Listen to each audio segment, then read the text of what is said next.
ओम श्री गणेशाय नमः। जय श्री कृष्णा मेरे प्यारे दर्शकों, हमारे YouTube चैनल में आपका स्वागत है।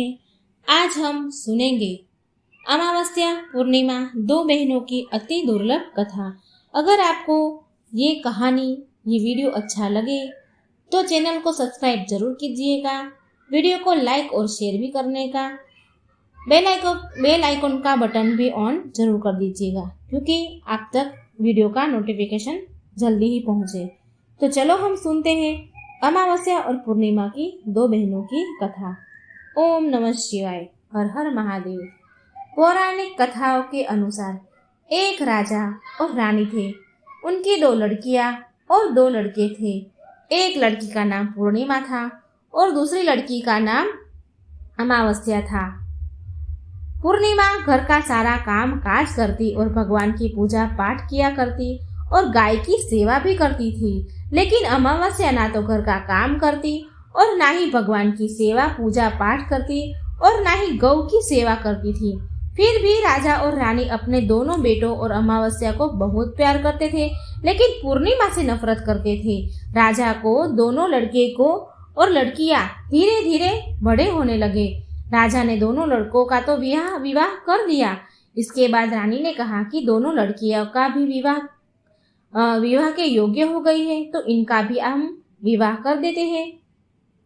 इनके लिए भी आप जाकर कोई रिश्ता तय कीजिए। लेकिन अमावस्या का विवाह किसी बड़े घर में करना और पूर्णिमा को किसी गरीब घर में कर देना, क्योंकि पूर्णिमा को घर का काम करना और भगवान की पूजा पाठ करना और गाय की सेवा करना यही सब पसंद है। अब रानी ने राजा को दोनों बहनों का रिश्ता तय करने के लिए भेजा, तो राजा अपने पड़ोसी राज्य के राजकुमार से अमावस्या की शादी की रिश्ता तय कर दिया और उसी गांव में एक गरीब लड़के से पूर्णिमा की शादी की रिश्ता तय कर दिया। राजा अपनी रानी को दोनों बहनों की शादी के रिश्ते के बारे में बताते हैं, तो रानी अब सोचती है कि पूर्णिमा की भगवान कैसे मदद करते हैं, क्योंकि यह तो हर दिन पूजा पाठ बहुत ही करती है और गाय की सेवा भी करती है। लेकिन पूर्णिमा के भाई और भौजाई पूर्णिमा से बहुत प्यार करते थे, क्योंकि पूर्णिमा उनका घर में काम में हाथ बढ़ाती थी और अमावस्या उन पर अपना रूप जमाती थी। राजा इसके कुछ दिनों बाद ही उनका विवाह करवा देते हैं और जब राजा और रानी उन दोनों लड़कियों को विदाई देते हैं, तब अमावस्या को विदाई के समय बहुत सारी धन दौलत दी और पूर्णिमा को कुछ भी नहीं दिया। इसके बाद दोनों बहनें अपने अपने ससुराल चली गई। अब एक दिन अमावस्या ने अपने घर पर शिव चर्चा रखी, जिसमें उसने पूरे गांव वालों को अपने घर बुलाया, लेकिन पूर्णिमा को नहीं बुलाया। जब गांव की औरतें अमावस्या के यहाँ जा रही थी, तब पूर्णिमा अपने दरवाजे के बाहर बैठी हुई थी। तो उन औरतों ने पूर्णिमा से कहा कि तुम्हारी बहन के घर शिव चर्चा है, तुम नहीं चलोगी क्या? पूर्णिमा ने कहा, मुझे तो बुलाया ही नहीं है, मैं कैसे चलूं? औरतों ने कहा, बुलाया नहीं तो क्या हुआ, भगवान शिव की चर्चा है, तुम चलो हमारे साथ।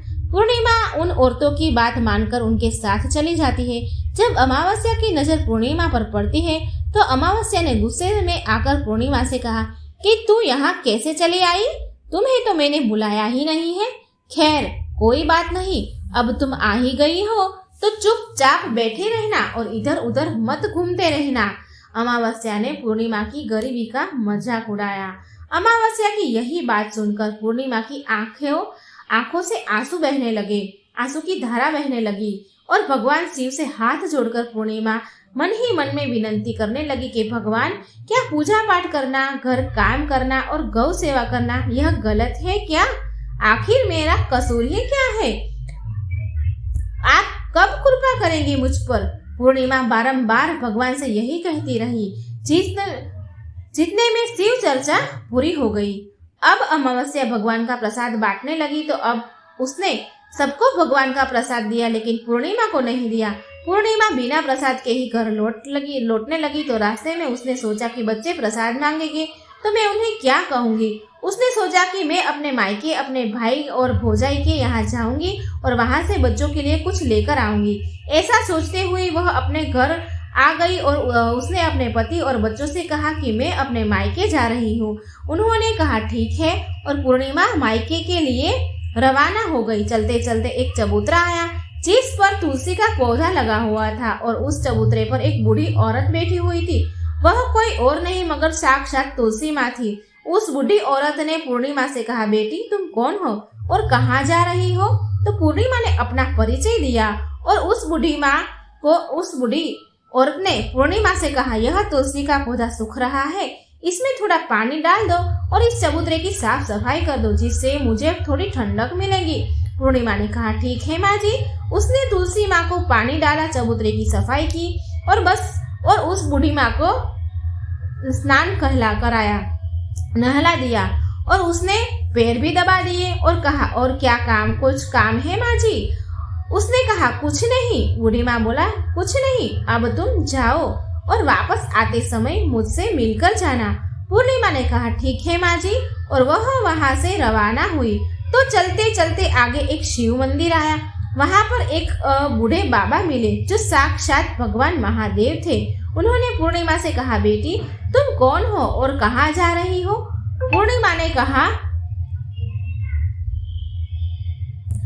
ने अपना परिचय दिया। फिर उस बूढ़े बाबा ने पूर्णिमा से कहा, इस चबूतरे और इस मंदिर की सफाई कर दो बेटी। पूर्णिमा ने कहा ठीक है बाबा और उसने चबूतरे और मंदिर की सफाई अच्छे से की और पूजा पाठ किया और उस बूढ़े बाबा को भी नहला दिया और कहा, और क्या काम है बाबा।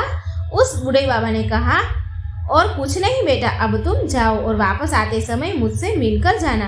पूर्णिमा ने कहा ठीक है बाबा और वो वहां से रवाना हुई। आगे चलते चलते काली माँ का मंदिर मिला। वहां भी एक बूढ़ी औरत चबूतरे पर बैठी हुई थी। उस बूढ़ी औरत ने पूर्णिमा से कहा, तुम कौन हो बेटी और कहाँ जा रही हो।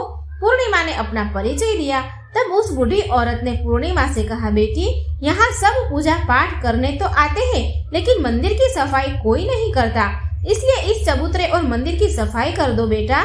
पूर्णिमा ने कहा ठीक है माँ जी। तब पूर्णिमा ने मंदिर और चबूतरे की सफाई की और पूजा पाठ किया और माता का श्रृंगार भी किया और उस बूढ़ी औरत को नहला दिया और बूढ़ी औरत के पैर दबा दिए। और पूर्णिमा ने कहा, और कुछ काम है माँ जी। तब उस औरत ने कहा, नहीं कुछ काम नहीं, अब तुम जाओ और वापस आते समय मुझसे मिलकर जाना।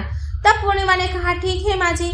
इसके बाद पूर्णिमा वहां से रवाना हुई और थोड़ा आगे चलते चलते एक नदी आई। नदी के किनारे भी एक बूढ़ी औरत बैठी हुई थी। वह साक्षात गंगा मैया थी। उस बूढ़ी औरत ने कहा, तुम कौन हो बेटी और कहाँ जा रही हो। पूर्णिमा ने अपना परिचय दिया। इसके बाद उस औरत ने पूर्णिमा से कहा, इस नदी पर स्नान करने तो सब आते हैं लेकिन यहाँ साफ सफाई कोई नहीं करता, इसलिए तुम इस किनारे पर साफ सफाई कर दो। पूर्णिमा ने कहा ठीक है माँ जी। पूर्णिमा ने वहां पर साफ सफाई की और उस बूढ़ी औरत के पैर दबाए और कहा, और कुछ काम है माँ जी। उस बूढ़ी औरत ने कहा, कुछ नहीं बेटा, अब तुम जाओ और वापस आते समय मुझे मिलकर जाना। इसके बाद पूर्णिमा नाव में चढ़ने लगी तो नाव फूलों से सजी हुई थी। वह नाव में बैठकर नदी के दूसरे किनारे पर उतर गई। इसके बाद वह अपने पीहर के घर पहुंच गई। वहां पर पूर्णिमा के भाई भौजाइयों ने उससे देखा तो वो बहुत खुश हो गए और उन्होंने पूर्णिमा की बहुत खातिरदारी की और खूब सारी बातें करते हैं और कहा कि बच्चों को भी साथ लेकर आती। इसके बाद सब खाना खाकर सो जाते हैं और सुबह जब पूर्णिमा ने अपने ससुराल जाने के लिए कहा तो भाभीयों ने उसे एक लाल साड़ी दी और एक थैले में बच्चों के लिए कपड़े और खाने पीने के कुछ सामान रख दिया और कहा कि तुम बहुत दिनों के बाद आती हो, जल्दी जल्दी आया करो हमसे मिलने। पूर्णिमा ने कहा ठीक है। इसके बाद पूर्णिमा की भाभीयों ने पूर्णिमा के हाथ में थैला दिया और कहा कि जाओ और वापस जल्दी आना। इसके बाद पूर्णिमा वहां से रवाना हुई और उसी नदी के किनारे पहुंच गई। नाव में बैठकर नदी के दूसरे किनारे पर उतर गई। वहां पर उतरने के बाद पूर्णिमा को वही बूढ़ी माँ मिली जो साक्षात माँ गंगा थी। उस बूढ़ी माँ ने कहा, आ गई बेटी। पूर्णिमा ने कहा, हाँ मैं आ गई। तो उस बूढ़ी माँ ने पूर्णिमा को एक थैला दिया और कहा कि इसे तुम अपने घर ले जाकर ही खोलना। पूर्णिमा ने कहा ठीक है। माँ जी ठीक है। अब पूर्णिमा के पास 2 थैले हो गए। उन्हें लेकर वहां से वो रवाना हुई। पूर्णिमा अब आगे चली तो वही काली माँ का मंदिर आया। वहां भी काली माँ बूढ़ी माँ के रूप में बैठी हुई थी। उसने कहा, आ गई बेटी? पूर्णिमा ने कहा, हाँ माँ जी, मैं आ गई। तो काली माँ ने भी उसको एक थैला दिया और कहा कि इसे घर ले जाकर खोलना। पूर्णिमा ने कहा, ठीक है माँ जी। और अब पूर्णिमा के पास 3 थैले हो गए। पूर्णिमा ने एक थैला सर पर लिया और एक हाथ में लिया और वहां से रवाना हुई और आगे चली तो आगे वही भगवान शिव का मंदिर आया। वहां पर साक्षात भगवान शिव बूढ़े बाबा के रूप में बैठे हुए थे। तो उन्होंने कहा, बेटी आ गई हो? तो पूर्णिमा ने कहा, हाँ बाबा, मैं आ गई। तो उस बूढ़े बाबा ने भी पूर्णिमा को एक थैला दिया और कहा कि इसे अपने घर ले जाकर ही खोलना। पूर्णिमा ने कहा, ठीक है बाबा। अब पूर्णिमा के पास 4 थैले हो गए। अब पूर्णिमा के पास 4 थैले हो गए। अब भला वो अकेली 4 थैला कैसे ले सकती थी? इसलिए उसने पुरानी साड़ी निकाली और उन चारों थैलों को साड़ी में इकट्ठा बांध लिया। और अब पूर्णिमा वहां से रवाना हुई और थोड़ा आगे चली तो वही तुलसी माँ बूढ़ी औरत के रूप में बैठी हुई थी। उसने पूर्णिमा से कहा, आ गई बेटा? तो पूर्णिमा ने कहा, हाँ माँ जी, मैं आ गई। तो तुलसी माँ ने भी पूर्णिमा को एक थैला दिया और कहा कि इसे घर ले जाकर ही खोलना। पूर्णिमा ने कहा, ठीक है माँ जी। अब पूर्णिमा के पास 5 थैले हो गए थे। पूर्णिमा वहां से रवाना हुई और सीधे अपने घर आ गई। पूर्णिमा ने थैलों को नीचे रखा और सबसे पहले अपने मायके का थैला खोलकर देखा। वो थैला खोलने लगी तो उसमें से बच्चों के लिए अच्छे अच्छे कपड़े और बच्चों के खाने पीने की चीजें थी और गहने भी थे। पूर्णिमा ने अपने बच्चों को वो नए कपड़े दिए और खाने पीने की चीजें दी तो बच्चे खुश खुश हो गए। अब पूर्णिमा ने दूसरा थैला खोला जो उसे गंगा माँ ने दिया था। उसमें सोना चांदी भरा हुआ था। अब पूर्णिमा ने तीसरा थैला खोला जो उसे काली माँ ने दिया था। उसमें 16 श्रृंगार का सामान भरा हुआ था। अब पूर्णिमा ने चौथा थैला खोला जो भगवान शिव ने उसे दिया था। उसमें धन संपत्ति और वो सारी खुशियां भरी हुई थी। अब पूर्णिमा ने 5वां थैला खोला जो उस तुलसी माँ ने दिया। उसमें चावल, दाल और 7 प्रकार के धान भरा हुआ था। अब पूर्णिमा के घर में किसी भी चीज की कमी नहीं थी और उसका घर धन धान्य से परिपूर्ण हो गया। अब पूर्णिमा और उसका परिवार खुशी खुशी से रहने लगे। अब पूर्णिमा के मन में विचार आया कि क्यों ना मैं भी अपने घर शिव चर्चा कराऊं और शिव चर्चा का कार्यक्रम रखा। पूर्णिमा ने गांव के सभी लोगों को बुलाया और अपनी बहन के घर भी गई अपनी बहन को बुलाने के लिए। अब अमावस्या अपनी बहन के घर शिव चर्चा में आई तो उसने देखा कि पूर्णिमा के घर में किसी भी चीज की कमी नहीं रही है। इतनी धन दौलत देखकर अमावस्या आश्चर्यचकित रह गई और उसने पूर्णिमा से कहा कि तुम्हारे घर में इतनी धन दौलत कैसे आई? पूर्णिमा ने कहा, देखो बहन, तुमने शिव चर्चा रखी और उसमें मुझे नहीं बुलाया तो भी मैं बिन बुलाए तुम्हारे घर तो आ गई और तुमने भगवान का प्रसाद तक मुझे नहीं दिया और तुमने मेरी गरीबी का मजाक भी उड़ाया। उसके बाद मैं जब अपने घर आ रही थी तो रास्ते में मेरे मन में विचार आया कि घर पर बच्चे जब प्रसाद मांगेंगे तो उन्हें मैं क्या कहूंगी? बच्चे निराश हो जाएंगे। इसलिए मैंने सोचा कि मैं अपनी मायके जाऊंगी और मैं अपने मायके चली गई और जो कुछ भी घटना हुई वह सब अमावस्या को पूर्णिमा ने बता दी।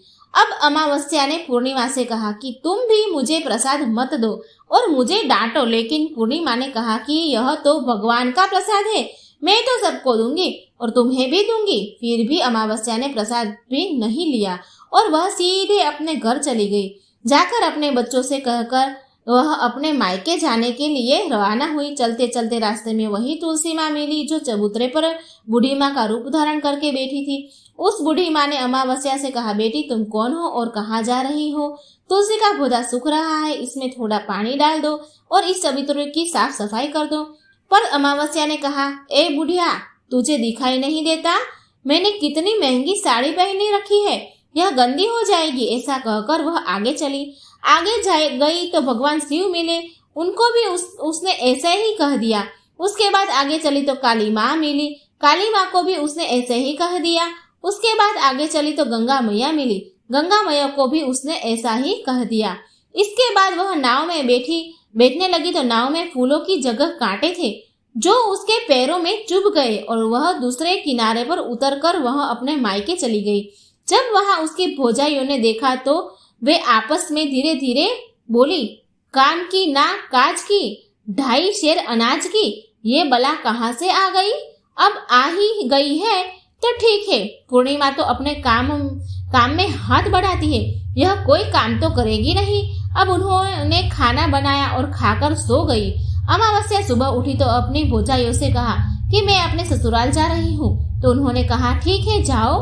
अमावस्या बोली, पूर्णिमा को तो तुमने एक थैला दिया था और मुझे कुछ नहीं दोगे क्या?